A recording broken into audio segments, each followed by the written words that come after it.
Assalamualaikum warahmatullahi wabarakatuh. Oke saudara-saudariku, jumpa lagi dengan saya di channel Joni Iswahyudi. Oke guys, di video kali ini kita akan membahas tentang pembangunan IKN, yang mana IKN ini banyak diliput negara-negara asing dari negara Eropa, Arab, bahkan sampai Amerika guys. Jadi pemindahan ibu kota IKN ini sangat menggemparkan dunia gitu. Jadi tidak hanya di benua Eropa atau di Arab atau di Amerika, tetangga kita pun YouTubernya atau jurnalisnya, media TV-nya pun sangat banyak yang membahas tentang pembangunan IKN. Jadi ada beberapa media di Malaysia yang mengejutkan bahwa pembangunan IKN ini sangat menggemparkan Malaysia karena ya memang berdekatan juga kan, antara Pulau Kalimantan ini berbatasan juga dengan Malaysia, satu pulau dengan negara Malaysia gitu guys. Jadi banyak sekali YouTubernya membahas tentang IKN, desainnya, bahkan sampai nanti bagaimana pemindahannya, bagaimana konsepnya, bagaimana nanti setelah pindah, apakah akan menjadi kebanggaan Indonesia, sampai-sampai warga Malaysia pun iri guys. Nah, jadi ini ada video tentang komentar negatif dan positifnya dari media Malaysia. Jadi seperti apa? Langsung saja kita simak dan jangan lupa ikutin sampai selesai guys, agar tidak gagal paham. Oke, lanjut saja. Langsung kita simak video berikut ini. Penglibatan syarikat Malaysia dalam pembangunan Ibu Negara Baharu Indonesia Nusantara akan memberi manfaat perdagangan dan pelaburan jangka panjang sekiranya direalisasikan. Proyek pembangunan Ibu Kota Nusantara IKN yang sedang berlangsung di Kalimantan Timur. Apa saja yang sudah dilakukan pemerintah Indonesia untuk mewujudkan kota masa depan ini? Bagaimana reaksi negara tetangga, khususnya Malaysia, terhadap proyek ambisius ini? Simak ulasan saya berikut ini.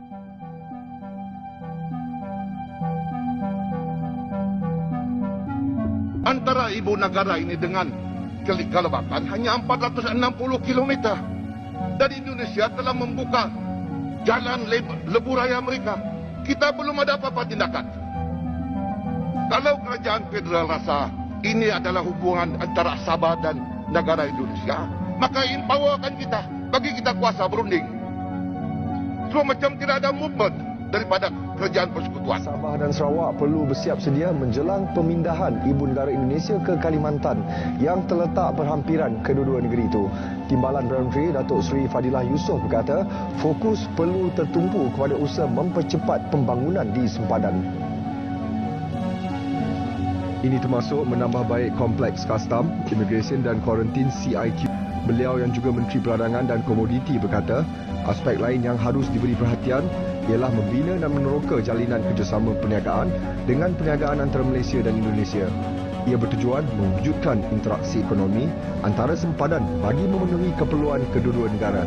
Malaysia dan Indonesia mungkin boleh merancang untuk membangunkan laluan kereta api di sempadan Sarawak dan Kalimantan. Kemudahan itu dapat digunakan untuk mengangkut barangan dari Kalimantan ke Bintulu menggunakan fasiliti pelabuhan Bintulu. Presiden Indonesia Joko Widodo memaklumkan beliau akan mula bekerja dari Ibu Negara Baru Nusantara di Kalimantan Timur pada Julai tahun ini. Menurutnya ketika ini beliau hanya menunggu lapangan terbang dan jalan bertol siap sebelum berpindah ke sana. Memetik laporan agensi berita Antara, Jokowi berkata Menteri Kerja Raya dan Perumahan Awam Basuki Hadi Mujono akan berpindah ke Nusantara pada Jun ini, lebih awal daripada beliau. Menurut Jokowi, jalan, tol dan kemudahan lapangan terbang akan menjadikan trafik di kawasan itu menjadi lebih sibuk. Begitupun katanya jalan bertol memendekkan masa perjalanan dari 2 jam ke 45 minit, libatkan perjalanan dari Balikpapan, bandar utama terdekat ke Nusantara. Dalam beritu, Jokowi juga optimis pembukaan lebih banyak bank di Ibu Negara Baharu itu akan menyokong konsep bandar pintar Nusantara kerana bank itu akan turut membawa sistem perbankan digital yang maju. Beliau juga yakin peningkatan jumlah pelaburan itu akan mempercepatkan proses pembangunan Nusantara yang mengikut anggaran dijangka mengambil masa sekurang-kurangnya 1 dekad. Saya rasa itu juga konteks yang berlaku di Nusantara. Mungkin bagi saya, mungkin mereka juga belajar daripada kita. Tapi kita tak belajar dengan diri kita sendiri. Yang mana di situ mereka bercakap tentang ekonomi baru di Nusantara. Bercakap tentang autonomous vehicles, autonomous public transport, AI teknologi, data center, smart building, green city. Semua itu memberi gambaran dan cuba menjenamakan Indonesia, kata ini adalah negara masa depan. Dan kesan daripada itu, of course, dia cuba mempengaruhi interest, minat kepada investor, pelabur-pelabur. Dia kata, wah, ini bukan the backward city yang kita bayangkan dulu. Ini bukan negara rasuah, ini bukan negara kampung, bukan negara yang terkebelakang. This is negara ASEAN yang bercakap tentang ekonomi masa depan, teknologi masa depan, dan ini adalah negara yang lebih efisien untuk pelaburan itu berlaku. Bagi saya, jika model itu dibina dan berjaya dibina sedemikian dengan pasaran mereka yang sebegitu luas, di Indonesia rakyat mereka sebagai konsumer yang besar, maka bagi saya dia akan merevolusikan Indonesia. Dan it is coupled dengan beberapa usaha lain. Contohnya bagaimana mereka merevolusikan pendidikan mereka pada hari ini. Pendidikan berdasarkan kreativiti murid daripada semata-mata nak cakap tentang exam oriented ataupun model-model yang kita cuba dan tidak berjaya. Bila saya dengar kata Malaysia duk bising kata kita punya pendidikan PDPR, pendidikan atas talian ni gagal, bagi saya ni satu masalah yang cukup besar. Because the whole direction of the global society is moving to the direction yang kita mengisytiharkan kita gagal. Kita menjenama negatifkan negara kita. Apa kualiti high learning kita? Setakat kita nak melahirkan lebih ramai banyak lecturer yang masuk jurnal-jurnal tetapi tidak ada impact kepada society, dia tidak memberi makna apa-apa. Saya rasa salah satu daripada design planner atau arkitek yang membangunkan Nusantara itu pun daripada Malaysia. Sekarang ini pula dengan berbagai investor baru, dengan ekonomi baru yang mula muncul di Indonesia, kumpulan-kumpulan yang merasa mereka tidak ada opportunity di Malaysia akan pergi ke sana. Tuan-tuan sekalian, Jokowi perli kita sekarang.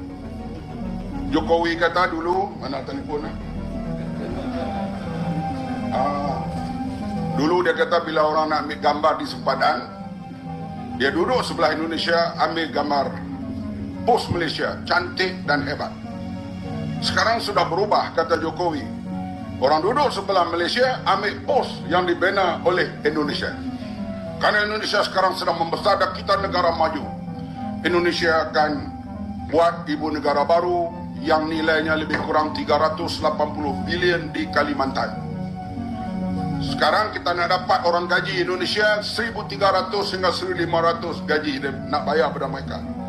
Kalau naik sampai 2,000 nanti, kita pula akan pergi bekerja di Indonesia tak lama lagi. IKN adalah proyek strategis nasional yang bertujuan untuk memindahkan ibu kota negara dari Jakarta ke wilayah Kabupaten Penajam Pasar Utara dan Kutai Kartanegara di Kalimantan Timur.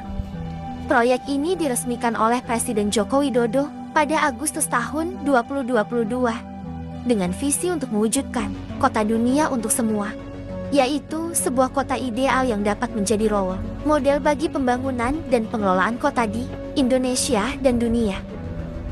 Pembangunan IKN dilaksanakan dalam 5 tahap yang direncanakan selesai pada tahun ke-2045.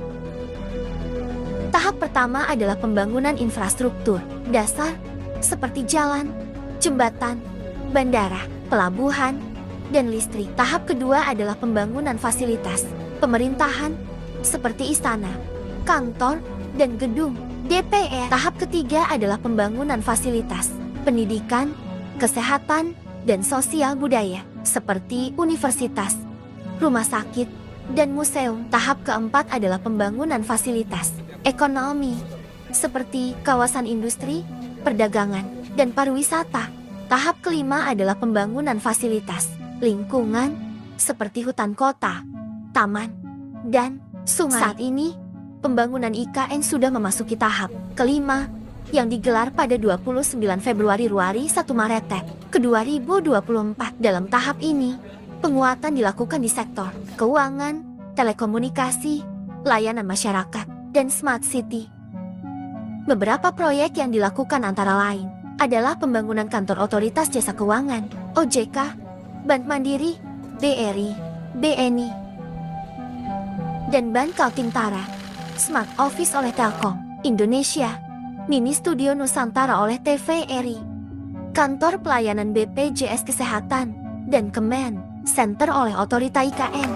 Menurut Deputi Bidang Pendanaan dan Investasi Otorita IKN, Agung Wicaksono, nilai investasi yang masuk ke IKN hingga akhir Februari tahun 2024 sudah mencapai sekitar rupiah ke-50 triliun dan diperkirakan akan terus bertambah hingga akhir tahun ini.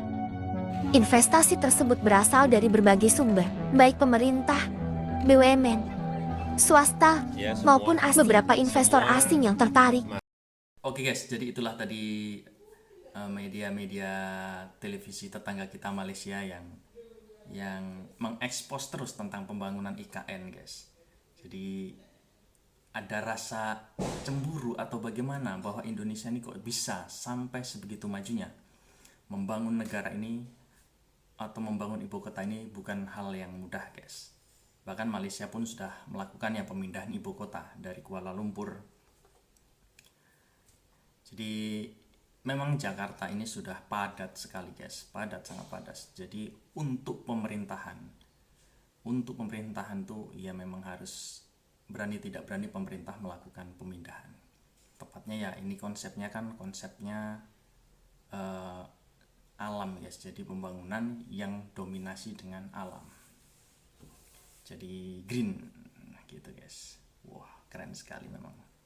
Keberanian Bapak Presiden Jokowi ini tentang pembangunan IKN memang patut diacungi jempol karena membuat Indonesia dilihat oleh dunia.